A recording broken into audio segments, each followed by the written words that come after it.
below Hanlon is the man in the middle, leagues apart. The Italians take football, or calcio, very seriously indeed. As Winston Churchill once said, the Italians love wars as if they were games of football, and football as if they were wars. Cheeky devil.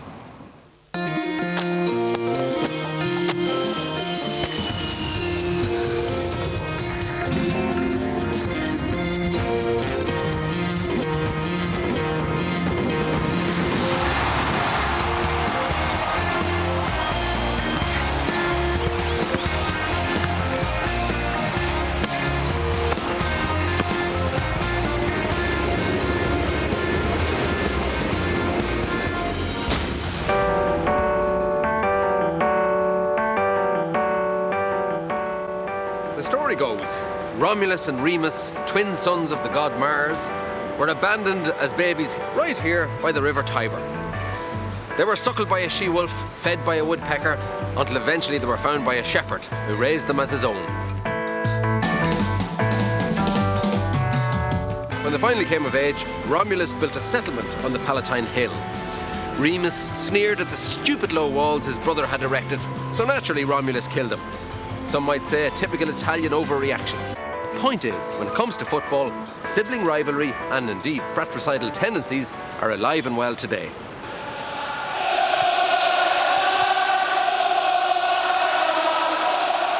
When you have that kind of hellish glare from the curva with all the flares lit up and the smoke and the faces lit from underneath, it's magnificent. It's part of the DNA, it's part of their...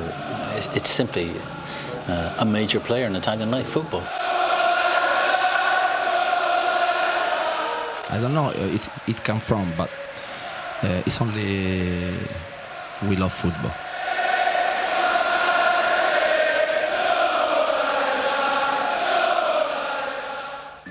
Despite being the centre of the world for centuries, Rome struggles to compete with the great powerhouses of northern Italy, Turin and Milan, home to the most star-studded and successful football clubs in the country, Juventus, AC Milan and Inter Milan.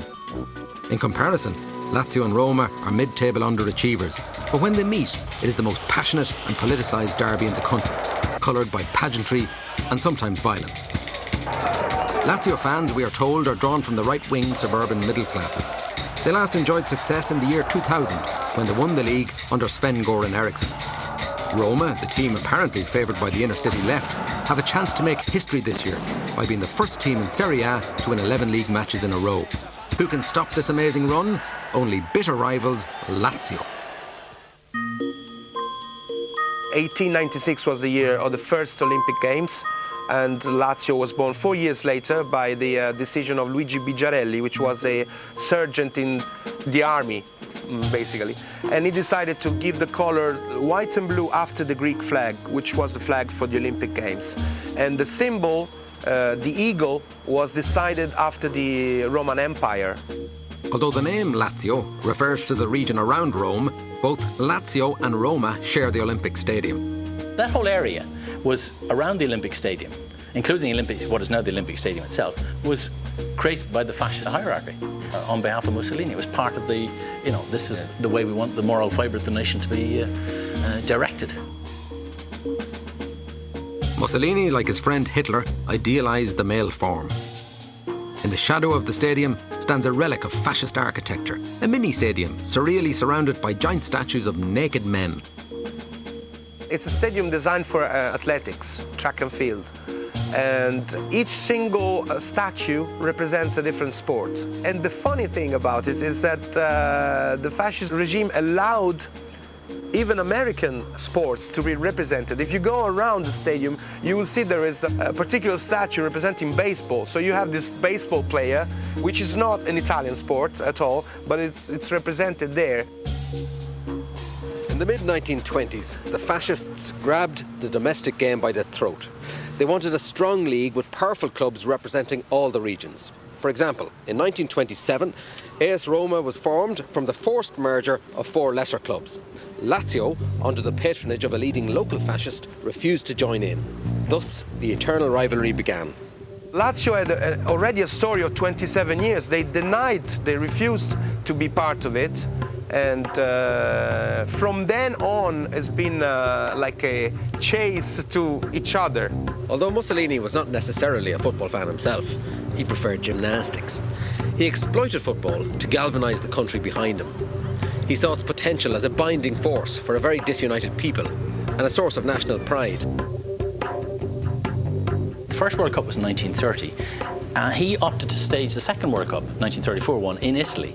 And then he made very sure that the Italian team got a lot of, got every help it could, including recruiting Argentines. An awful lot of Argentines are of Italian origin. So he brought 3 or 4 of the best Argentines of the day over to Italy to play for it. And they won that World Cup.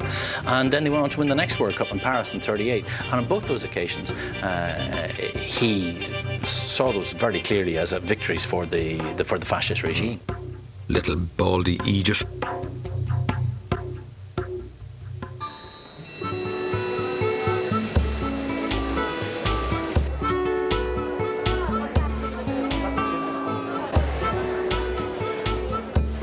This is Testaccio, where Roma first played after they were formed in 1927. Now, if Rome is an artichoke with all its layers, and I'm not saying it is, Testaccio is its very heart.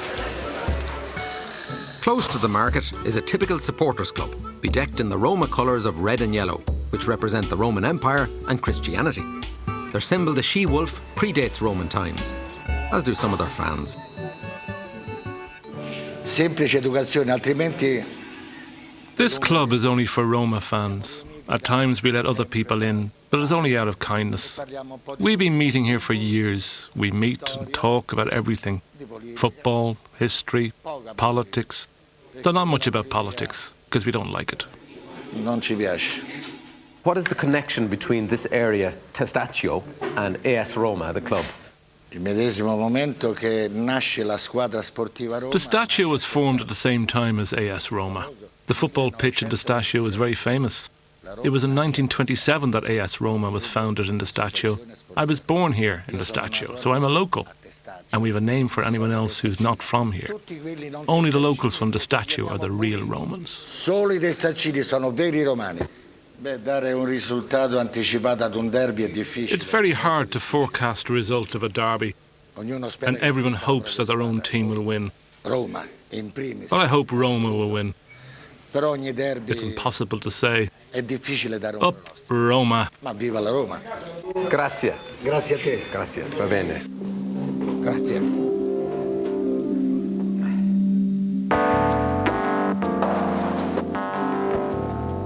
Wherever you go in the Eternal City, you're always reminded that Romans crave excess and spectacle. Annoyingly, this week's spectacle is somewhat diminished by the absence of the one true star of the Roma team, their captain Francesco Totti, who broke his bloody leg last week. Thousands of Roma fans made a unique pilgrimage to the training ground to boost team morale. This is the day before the match. It's like some sort of post